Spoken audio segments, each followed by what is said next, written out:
Welcome to the Scrum.org Community Podcast, a podcast from the home of Scrum. In this podcast, we feature professional Scrum trainers and other Scrum practitioners sharing their stories and experiences to help learn from the experience of others.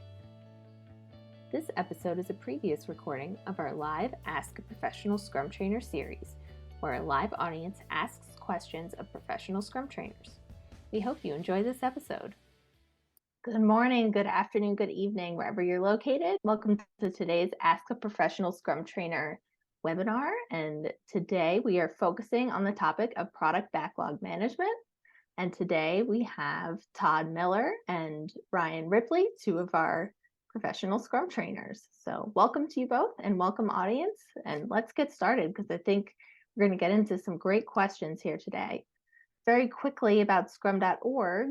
We are the home of Scrum. We were founded by Ken Schwaber back in 2009. And our mission is to help people and teams solve complex problems. And we do that through our training, certification, and ongoing learning focused around professional Scrum. We are very big proponents of continuing your learning. We have a lot of free resources on our website, like this session. And we hope that this session plays an important part in your learning journey. So with that, I will hand it over to Todd to introduce himself and then Ryan. Todd Miller, professional Scrum Trainer, almost 8 years now. I can't really believe that, but that's about enough about me. Been around for a bit. And Ryan? Hi, I'm Ryan. Thanks for having us. We hope all of you have some great product backlog questions. I think I've been a PST for 6 or 7 years. I'm a little behind. I'm not quite as old as Todd, but he gets to be the senior PST on this one. But we're excited to talk with all of you, and we hope you get a lot out of this. And Lindsay, thanks for hosting, and thanks for having us. Awesome. Okay, so let's get into questions. So this question comes from James. What would your advice be for a new Scrum Master with understanding backlog management?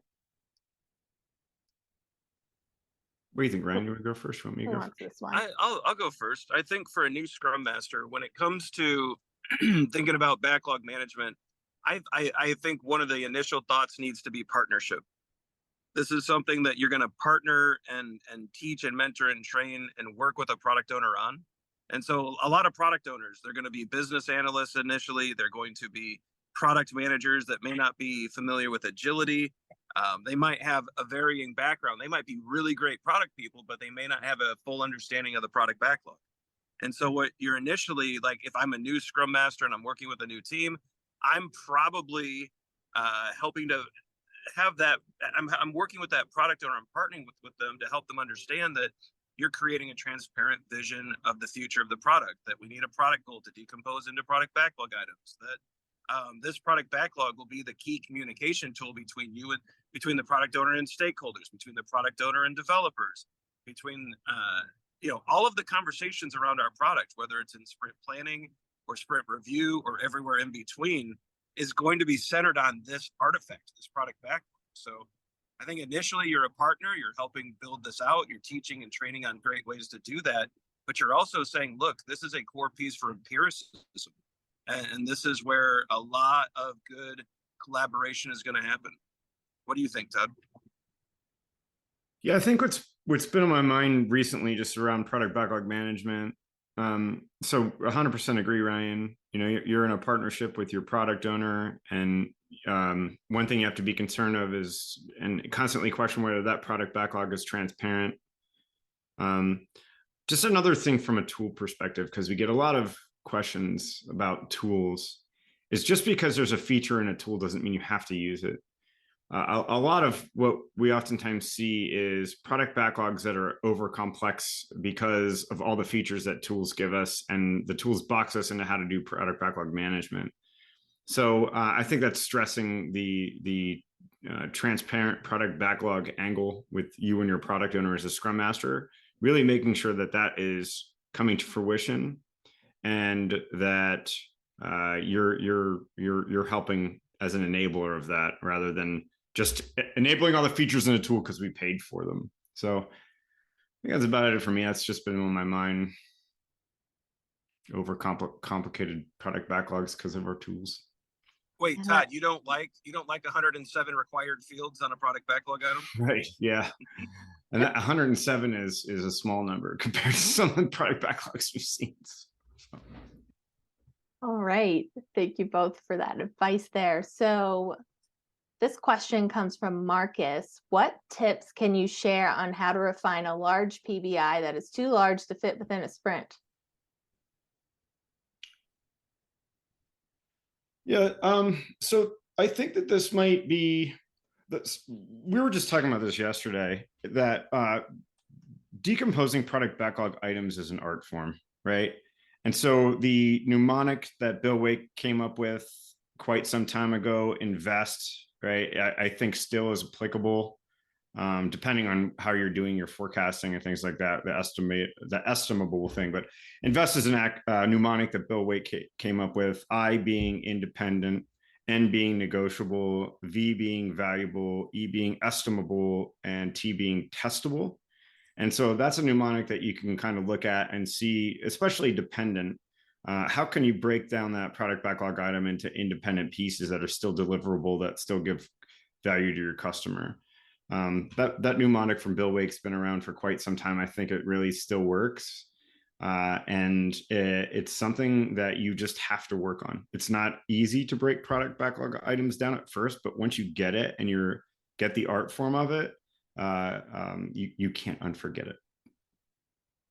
Yeah, and I think, to go along with invest, which is a great way to, you can start challenging your PBIs if they're too big and ask questions about each section of invest.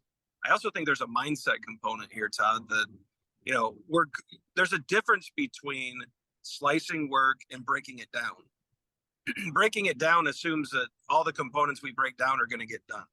When we're slicing work, I think the mindset you got to take on is like a gold miner. There's a lot of rocks and gravel and dirt that has to be sifted through before we get to the gold, which is what we want. And so when you're slicing work, you're not keeping the rocks and the gravel and the dirt. Like when you're mining, that stuff is discarded. Like we only want the gold. So you're slicing down to value in an effort to do the minimal but sufficient to meet the needs of that PBI or the problem you're solving. And so I think that mindset shift, along with Todd's thoughts on the art of breaking down that work through invest, I think those two things together can get you a very long way. That's great advice there. Thank you. All right. So many questions. Keep them coming. And if you had dropped questions into the chat, if you could please move them over to the Q&A, that would be great. That is the best way to capture all the questions. There was a follow-up question that came in, Ryan, regarding when you were talking about product backlog management being a partnership with the product owner. The person had asked for some clarification on that because they always felt like the product owner was solely responsible for product backlog management. So they want to know a little bit about that partnership. I think, and that's a great follow-up. I think that the product owner is accountable for the product backlog. But that doesn't mean that they're on their own. I think a Scrum Master is certainly accountable to support that product owner as they learn how to manage and by managing a product backlog, creating product backlog items, ordering them, sizing. Hopefully developers are sizing, but taking that sizing into account as we look at road mapping and all the things that a product owner needs to do with the product backlog. I definitely think the Scrum Master is a partner in that through the training, teaching, and mentoring. I think developers are a partner in that as they size and decompose and refine. Product backlog refinement is a team sport, or it can be as well. And so this notion that product owner, you go off and you do the product backlog, and developers, you go over here and do all the code, and Scrum Masters, well, we don't really know what you do, but go and do your thing. That's not going to work in today's world. We are collaboratively working together on all aspects of product delivery, and we are, as a Scrum team, held accountable ultimately to get to done. And so the partnerships and collaborative opportunities are endless in the Scrum framework, and a Scrum Master and product owner are certainly going to be collaborative partners as we build out and refine and improve our product backlogs. Great clarification there. Thank you, Ryan. I hope that was helpful. So this next question here from Victor, what would your advice be if management doesn't understand the advantages of a single product backlog in a setting when multiple teams are working together? So multiple teams are working together on the same product. I'll just make that assumption. Well, Seems that way.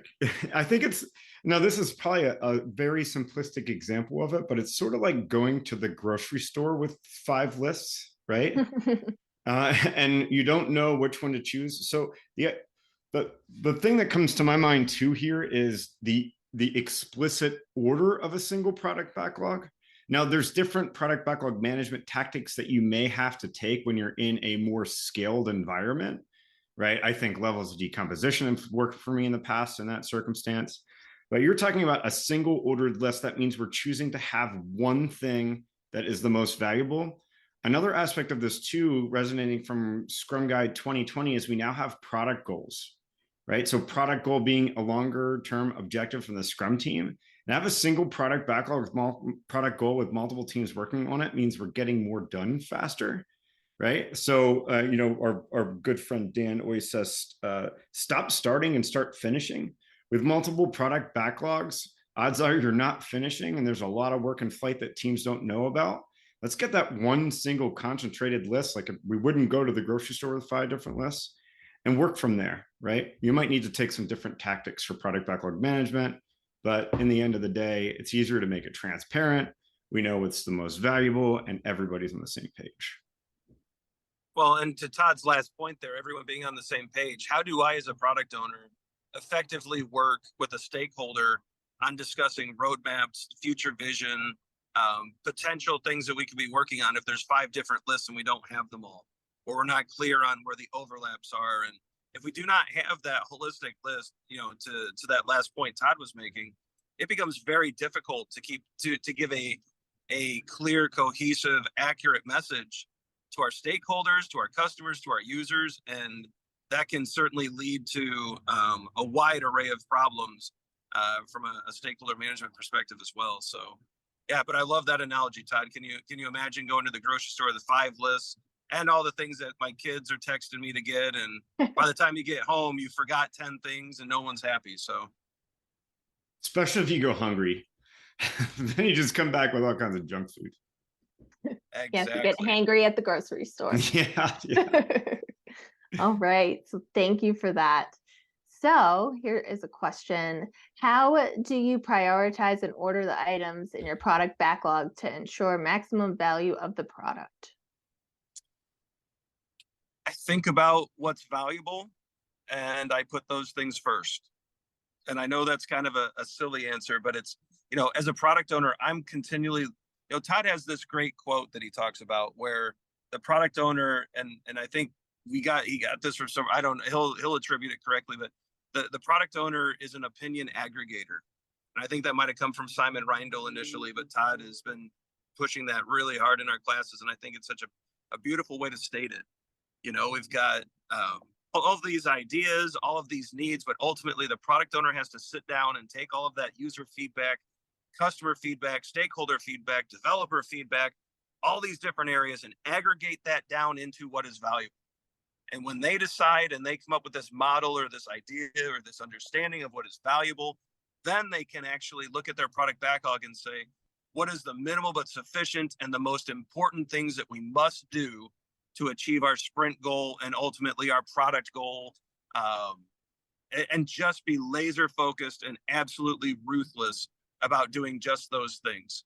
And I think if they can get to that point, then that value maximization that's implied in the question or that's asked about in the question becomes possible. But if we're not there, if we don't have those prior steps, then that value maximization and the ordering and sizing and estimation, all that stuff is just, it doesn't help you. And so I think that first step is be that opinion aggregator, get a clear understanding of what value means in your context, and then ruthlessly pursue that value and don't let anything else distract you. And if you get that part right, I think the rest becomes easy. Yeah, and just to add, we often talk about there being other factors involved in ordering the product backlog. Maybe if there's dependencies, as Ryan said, size, risk associated with it. I also think about how, and we actually have another webinar coming up in a couple of weeks about how we can relate how we manage a product backlog to evidence-based management. Because we're hopefully our product backlog items are either trying to deliver something that is valuable to our current users or customers, or maybe we're trying to deliver something that may be seen as valuable to new or potential customers. And so I think that depending on where you're trying to go into the market, that EBM could really help guide you with how you want to answer. And so I think that I've been thinking about that quite a bit recently, about how EBM can really make your product backlog more transparent and maybe give you ideas on how to order it, and maybe even have you convinced that you shouldn't be spending as much time in it because everything you're doing is a guess. It's a hypothesis of value. So I think I just said a lot there, but I'm just talking about what my mind is processing. Well, no, I think you said a lot of good stuff there, Todd. And I think one of the most important things that people should walk away from this whole discussion with is everything on your product backlog is a guess until you deliver. So if you really want to be a value maximizer, make the smallest bets possible, deliver the smallest things that could possibly work, and get that feedback rapidly so that you can validate that you're actually delivering value to somebody somewhere who's using your product or service. So I think that delivery piece, that rapid delivery, rapid feedback, is often missed as well. It's a great point, Ted. Awesome. Thank you. That was really great. So this next question here. So what tips do you have for managing stakeholders when communicating the priority of the backlog items and when they can expect outcomes for their area? Yeah, so usually when we get this question, so just a story. I think my first time being a product owner, I was like 29, right, working in an area where people had been in a company for a long time, and it can be contentious. I think you just really need to be honest about it, be transparent, make your product backlog transparent. That doesn't mean just send them in an Excel, but relate to what they're hoping to learn and hear about it. And one of the things that I find that people are not, we have to remember that not everybody knows or even cares about Scrum, right? One of the things that they do know and care about oftentimes is money. So knowing how much a sprint costs and then potentially relating that to some kind of forecast on what some particular feature, something like that might cost, is really good, powerful information that allows you to have deeper conversations. So when it comes to that, I don't think there's a perfect way to manage stakeholders. Know who they are, maybe categorize how close or how far you need to have them. Make sure they're in your sprint reviews if they are somebody that is actively involved in what you're working on now, and know what a sprint costs, because that, as a product owner, is sometimes the leverage that you need to get people to kind of back off, to be quite frank. That's great advice there. Thank you, Todd. Do you have anything to add, Ryan? No, I think Todd covered it. I mean, those are some great tips to go with. I think we're good. Awesome. All right, moving right along. So many questions. Keep them coming, folks. These are great. So, hello, Todd and Ryan. 2 questions in this one. Is it worth it to have PBI classifications? If yes, do you have any pattern or suggestions regarding PBI classifications? For example, stories, bugs, improvements, spikes? Yeah, so for that question, this is where like I start to think a little bit about what we Kanban, right? So defining work item types. I don't know that I would call them classifications, but work item types. And I think it's worth defining those because ultimately you want to try to have as many common attributes on your product backlog items as possible, because that creates simplicity in your product backlog. However, for a new feature, I don't think you need reproduction steps like you would a bug, right? So I think it's totally a thing to do to classify what kind of work item types that you have. and then try to find common attributes, and maybe there's more specific attributes that you have under those work item types. That's great. And Todd recently wrote a blog about product backlog item attributes, and I'm going to drop that into the chat. Thank you, everybody. You're welcome. All right. So this question here, in your personal view, what is the optimal format for product backlog refinement? Whichever format that actually, first of all, gets you to do refinement during the sprint. So if you're actually doing refinement, I think that's a win. As far as formats go, I mean, you're asking questions about the PBIs, you're making them smaller, you're ordering, you're refining. Some teams like to have checklists. There's different schools of thought there. I think walking through, Todd brought up invest from Bill Wake. Like, why not just question, interrogate every PBI according to the, independent, negotiable, valuable, estimatable, small, and testable. If you walk through those on every PBI and they meet those criteria, you've probably done a good job. And then if you're finding that that's not helping you, adapt it a bit. So, I think that for me is a good, and that's what we recommend in the new product backlog, the Professional Scrum Product Backlog Management skills courses. Walk through invest as part of refinement, and we have some other methods in there as well. But, I think that could be just a great way to get started, and it's a low impact, easy way to get going. What do you think there, Todd? Yeah, 100%. Yeah, I don't really have too much else to add, I don't think. You know what? Can I, let me hop back in there. The format question, we see this in every Scrum event and in a lot of practices. Everyone wants to know, should we do a Harry Potter retrospective or a Star Wars, or would a Star Trek be better? And personally, I prefer The Hobbit, but I mean, whatever you pick, but the substance of it often gets missed, and reviews get totally neglected. But in this case, with the refinement, asking for format is great, but are you actually doing refinement? Because the bottom line is, it happens whether you like it or not.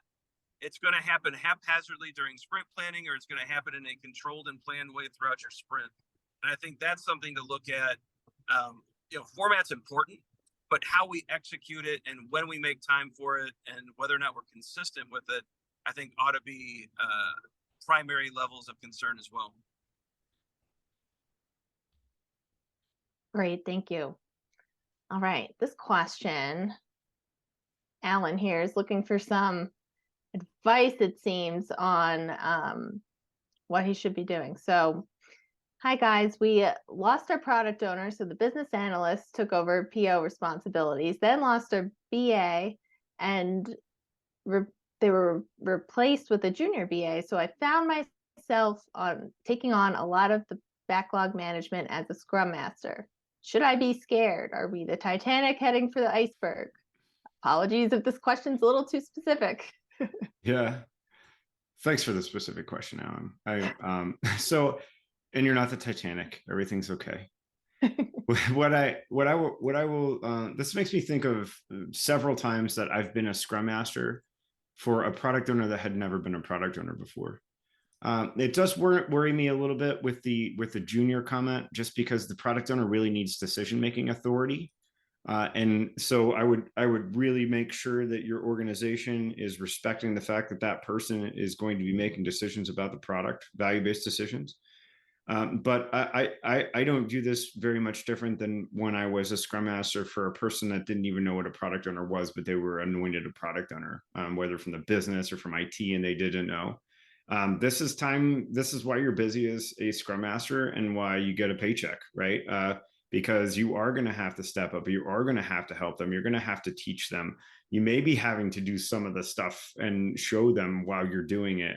And hopefully over time, you can make sure that they are growing in their ability to be accountable for value maximization. But I guess I'm just thinking back to the times where I was in those circumstances, and it's not an overnight transition. It's really, you may find yourself doing some PO stuff, but make sure you're not just doing it and you're explaining it to the product owner and with the notion that eventually they'll take it over.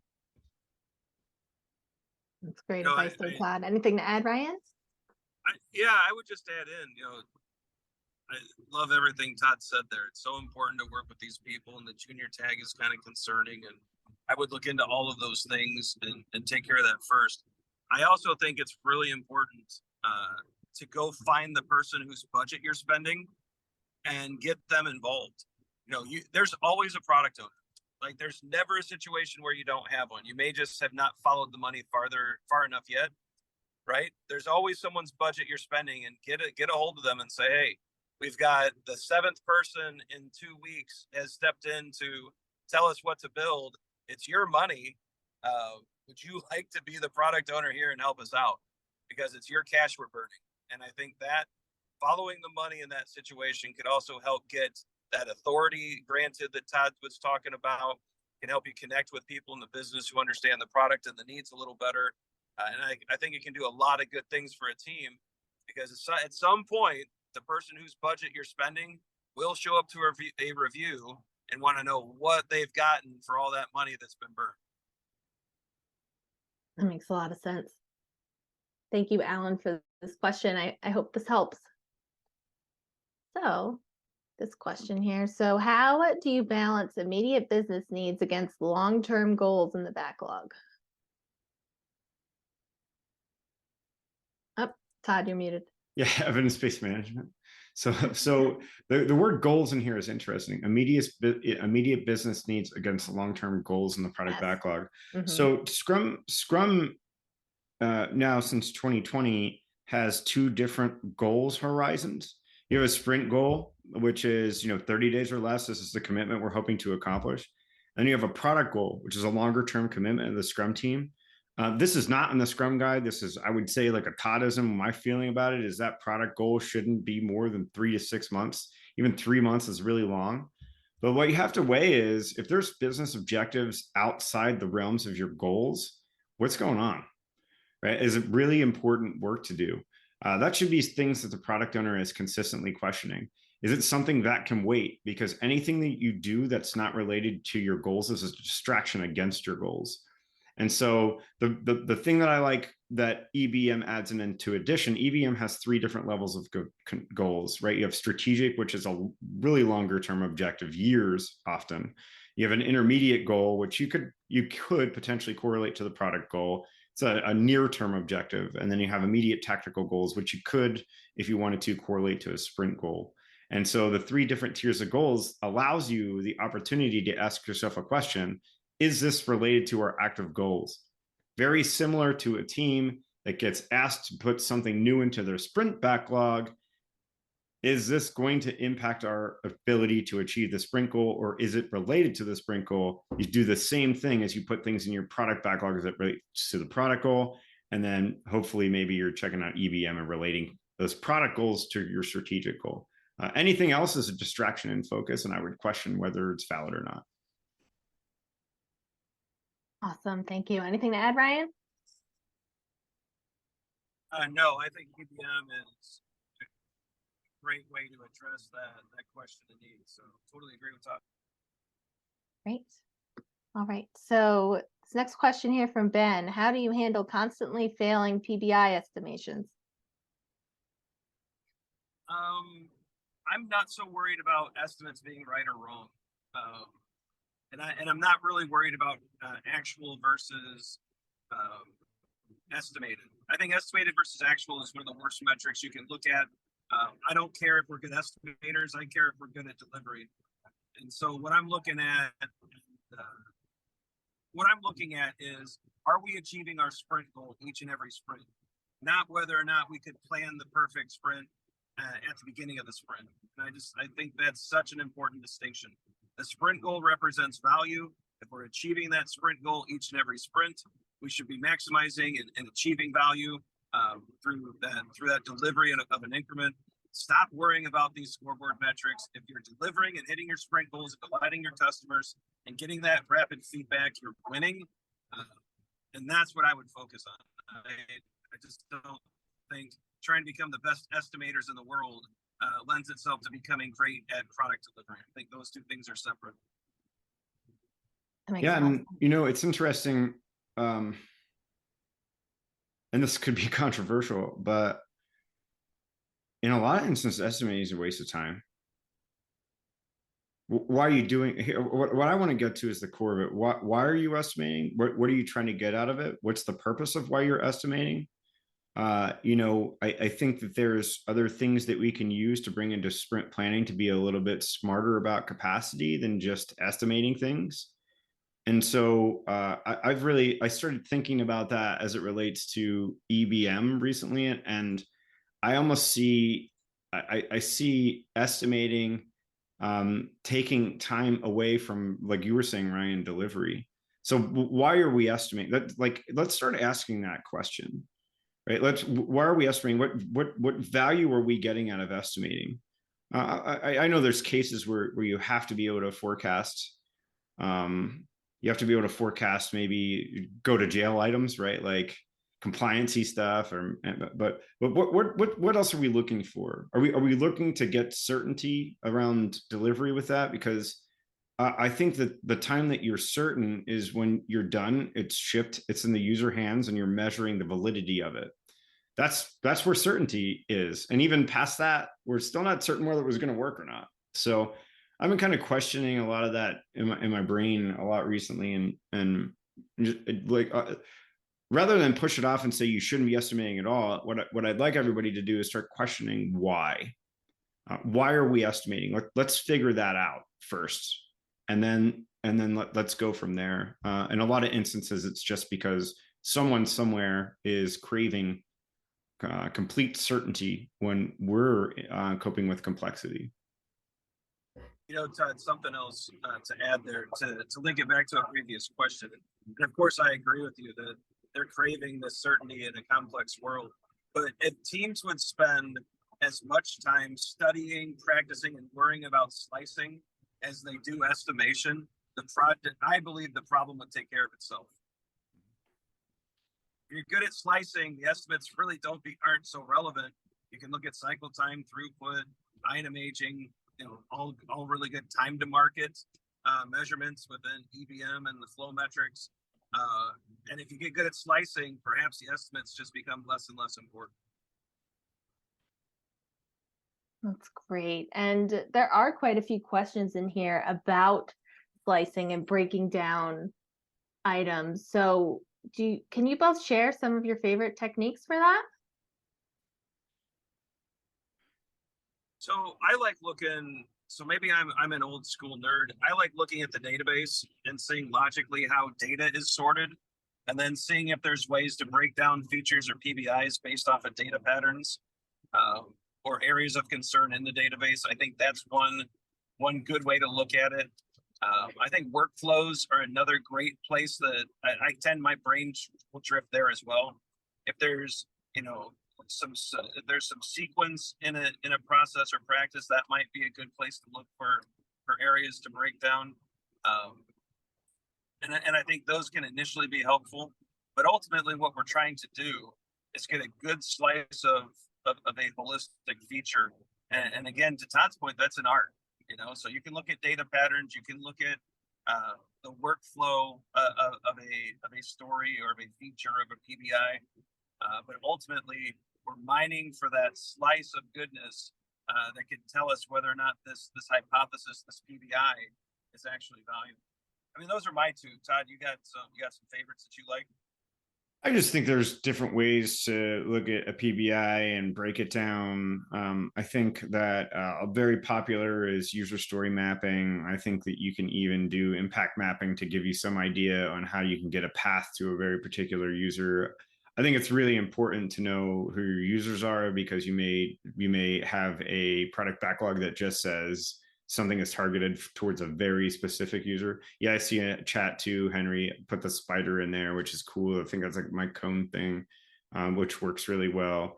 But we need to understand our users, because you might be targeting a really a general user base when you actually need to target a particular one. And I always think of the example, and I don't remember where I saw it, but I think of why you would book a hotel room. So there's a difference between, so a person booking a hotel room, right? That's one thing.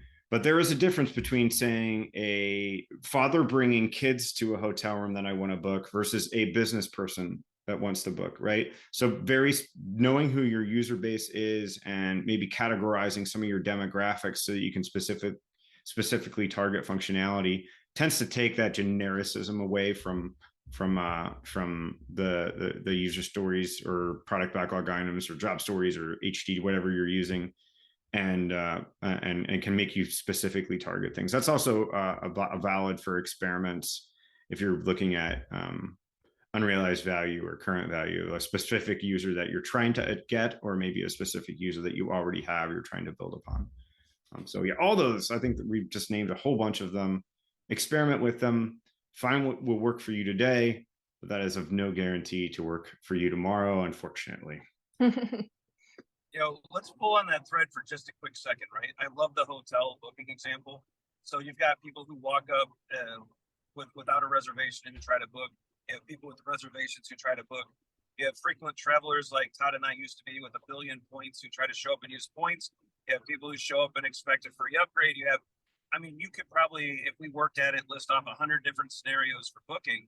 And now as a product owner, you've got to pick which one makes the most sense to do first, which one could be the quickest to get out and get an experiment on. And you're weighing all of these different decisions and different types of users. You're looking for biggest bang for the buck, but you're also looking for what we ship quickly. And so all those considerations come in. I think, Todd, that's a wonderful example. And if people really pulled that thread a bit, you'd start to see the type of user. That might be a really great place to start, just because of, even in a generic application, if I log in and I'm a user, my experience is going to be very different than an admin. And so maybe that's a little too basic, but it's a good place to start thinking about ways to slice down and work through that. So I love that example. Great, thank you. All right. Hope that was helpful there. And there's a bunch of content on the Scrum.org blog as well regarding slicing.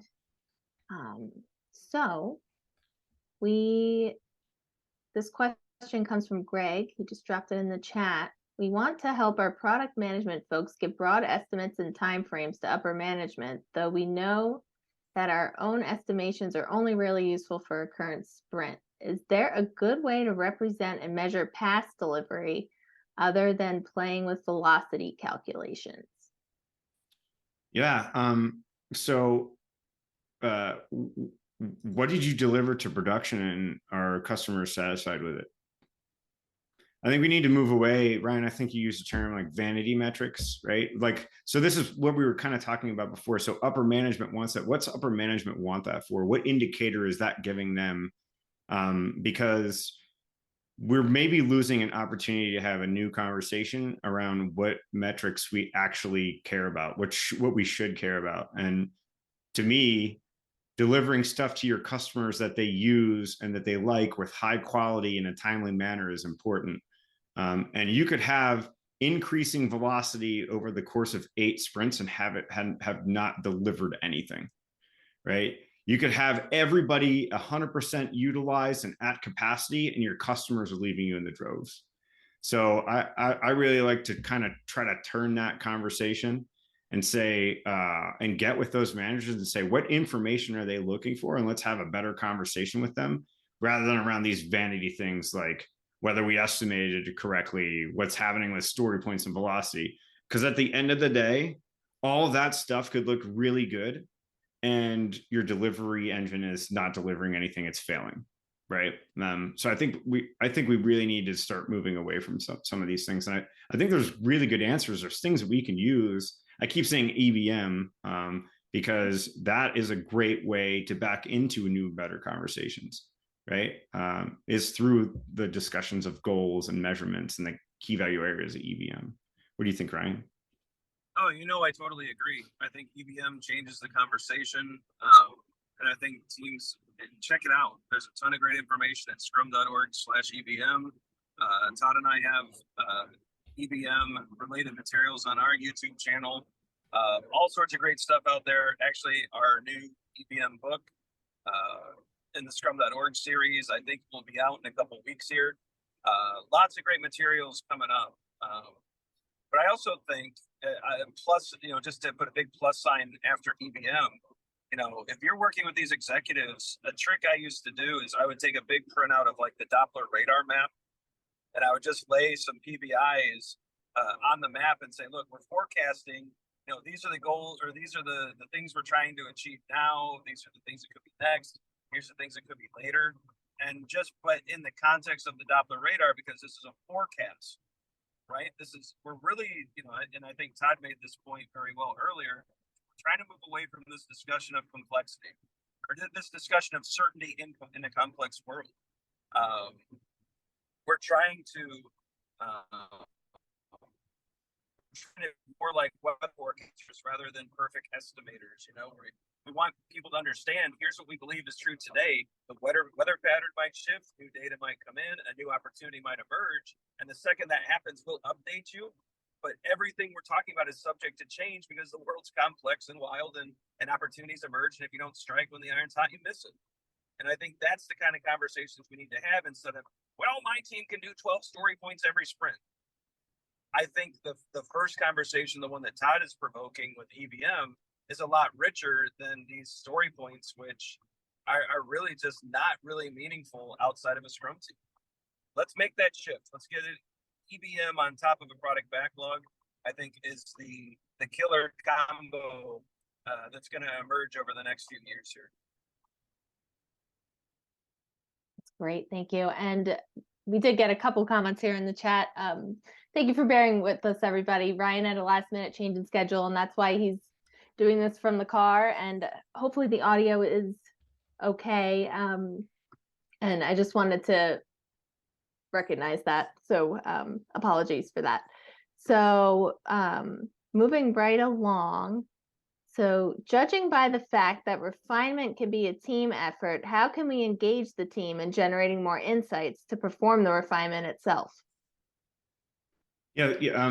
So interesting is make sure that the right people were there. So we see this pattern where during refinement, there's this issue of consensus and this constant consensus thing that comes up. Consensus doesn't have to mean every single person is involved in it. And so I've oftentimes gone to refinement sessions where you see 10 people sitting in a room with 3 people talking. Make refinement, and maybe you have a regular schedule for refinement, and just decide last second who should be there, who could go, what potentially are we talking about. So I think that might be an interesting to consider, making sure that the right people were there and putting the onus back on to the team to do it. And maybe it doesn't have to be on a schedule. Maybe it's just something where the product owner earmarks some things that need to be refined during a sprint, and the team does it just in time. So. That's great. Thank you. Ryan, anything to add there? No, I think that's great. I like it. Awesome. All right. So this is an interesting question. How can we efficiently manage a backlog that mostly consists in recurrent activities? So I'm going to make an assumption on this one. I'm going to say the recurring activities are bugs. And if that's not the right context, I apologize. So, but this pattern comes up regularly. We get the same 20 things that pop up each and every sprint. We're always firefighting and triaging, and they come in to our backlog and over and over and over. So proper product backlog management, I think, would dictate that we get to the root source of these things that are recurring and stop them. Actually create product backlog items that stop those things from recurring. And I think that's the step that a lot of teams, that extra step that teams won't take. And so I think that's really up to a product owner to say, look, I know these things keep coming in over and over and over. Like, how can we invest in such a way that these things stop coming in, so that we can look at better, newer, more valuable opportunities instead of the same old things? And so I think that could be one way to tackle this question without a lot of context. But if it's some kind of other situation, definitely happy for a follow-up. What do you think, Todd? Yeah, you got my head on bugs, and so here's the situation, and the way that I feel with bugs is, and I'm not sure where I got this advice. I got this advice, and it was really, really good advice that somebody gave me. I wish I knew who to attribute it to. So thank you if you're out there, or whoever's out there that gave me this. is as a product owner, do not get into a position where you're managing bugs, where you're a bug manager. Deal with the bugs, order them at the top, get rid of them. Bugs happen. We're dealing with complex work. There's no reason to punish anybody for anything around that. You want to know how many bugs you have, but do not become a bug manager. That's a waste of your time, right? So order your bugs at the top and get rid of them. And so, Ryan, you might have locked me in there in the bug conversation, but product owners should not be bug managers. And so whoever gave me that advice, it was really awesome early on when I had first become a product owner. And I've always thought about that ever since. I think that's a t-shirt, Todd. Manage product backlog. Yeah. Don't be a bug manager. There you go. Don't be a bug manager. That feels like a conference talk. We'll have to work on that. Yeah, hopefully that helps some of the other questions that came in regarding bugs. So this next question from Stephen here. As a PO, I have noticed for myself and read on forums that the backlog can become quite extensive. Where and when do I make a cutoff and close items we will not get around to, or should I just ignore the list becoming longer and longer? You should. Yeah. The second you know that you're not, I'm sorry, Todd, I cut you off. Oh, go ahead. Go ahead. The second you know that you're not going to do that work, delete it. And not a moment later, right? The delete key is a product owner's best friend when it comes to product backlog management.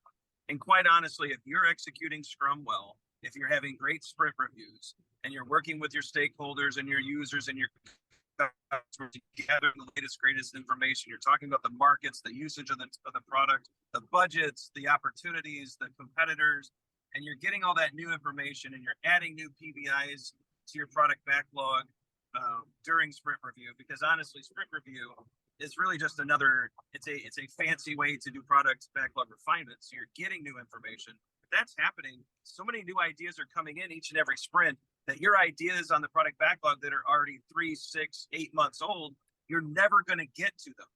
And they're just stressing you out because now you have to maintain them because they're inventory instead of opportunities. And so I say be ruthless, set a line. If something's older than, and start conservative. If a PBI is older than 6 months, it's gone. And you know what? If you accidentally cut a good idea or two, they will come back. Good ideas are like boomerangs. A customer will fling it right back at you the second it reemerges, and not a lot is lost. If we don't do this, if we ignore the growing backlog, it turns into that ending scene of Raiders of the Lost Ark, that endless warehouse of artifacts, and it's anxiety provoking. I see a product backlog with 1,000 items on it. I don't even know what you're trying to build. I can't understand where we're going. As a developer, you've put me on a treadmill. This is essential. The delete key is essential. Set a line, start deleting. Good ideas will come back. You'll be all right. What do you think, Todd? Yeah, Ryan, you took all my punchlines. Awesome. There were a lot of great punchlines in there. So here's 2 things just to reiterate what Ryan said. Set a limit on product backlog items. It doesn't have to be the date, but say no more than 50 items in the product backlog. If you have 49 and you want to add a 50th, or if you have 50 and you want to add a 51st, delete one. If it was good, it'll come back. Yeah, people treat these PBIs like they're their children. And it's almost like it's just, when you say delete, people get panicky. I say be ruthless. Look, something we talked about in the backlog management class is how ruthless Steve Jobs was with the first version of the iPhone. Todd, do you think Steve Jobs had 1,000 items on his backlog for the first iPhone? I don't know. I don't think he used a backlog. Right. Maybe, but I think there were some very key things that were important, and everything else was negotiable or deletable. And I think that's the mindset we got to get into. Just this ruthless execution of product management, and the idea that we are going to do the minimal but sufficient. I love that mark you set, Todd, of 50 items. Let's see if people can get there. That maybe it's the 50 PBI challenge. That's another t-shirt. That was great. Lots of t-shirts in that answer. So that was awesome. I hope that helped. So this next question here, how do you challenge product backlog items that seem to be quick wins but introduce more technical debt? Well, I think you need to know your technical debt landscape for that. And also this is a point in product this is a point in product kind of decision. So what do I mean by that? I was a product owner for a product that was only capable for English, and there was a market opportunity if we added additional languages to it, which seems simple on the surface, but when it comes to how different countries other than the US use metric rather than empirical and the number formatting, it actually was a really complex thing to implement. And there was a good way for us to do it, and there was a down and dirty way for us to do it. But we wanted to see if we could capitalize on the market. So we down and dirtied it and just jammed it in with 5 different languages, knowing that we would have to go back and revisit it. But we wanted to test the validity of us getting in these other markets. And it was successful. And so knowing that it was successful and wanting us to expand to over 20 different languages, we went back in and we cleaned it up to be able to be capable for that. So I think it really comes down to what's happening with your product, and if it's a point in time thing, because we consciously inherited technical debt to prove that we could be successful in that market. And we were successful in that market, so we fixed the technical debt. The thing is, we fixed it.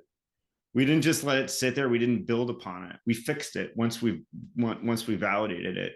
So I really think it depends on the point in your market. But make sure you're earmarking that as stuff that you need to go back and fix. You've just deliberately chosen to take technical debt on, and you have to pay it back.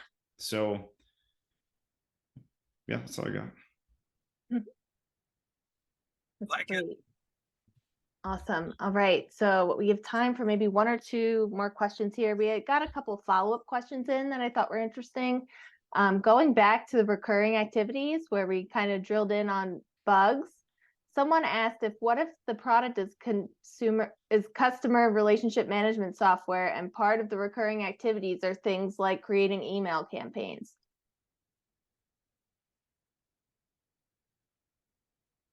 That seems like it seems like an activity that you're going to do. So if you're doing CRM, right, and part of it is, and if email is an activity, then something that you could look at is automation. You know, as a product owner, if there's 10 steps to getting that email build, could I use Zapier or some other tool to automate 5 of them away so that an email template with pre-fed information is available, and I'm reducing the time spent? I think that's a good investment by a product owner.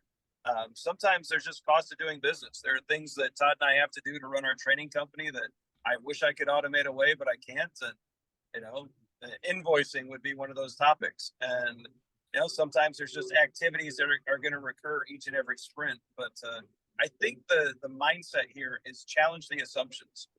Do I have to do this email work? If I have to do this email work, can I automate it? If I can't automate it, why can't I? Are there investments I can make to free up this time? And I think if you continue down that path of questioning and not giving up after the first objection or 2, I still think you can make some good headway, even for these repeatable activities that seem to be mandatory, but can often be reduced, perhaps not to 0, but perhaps to something smaller. That's great. Thank you. And we have one more follow-up on the question about the product backlog getting too long and deleting items. So this question here, what should you do if you have a higher up to the Scrum team, like a VP, that will not allow the PO to delete items? And there was another question similar to that as well. Yeah, I saw a couple of those drop.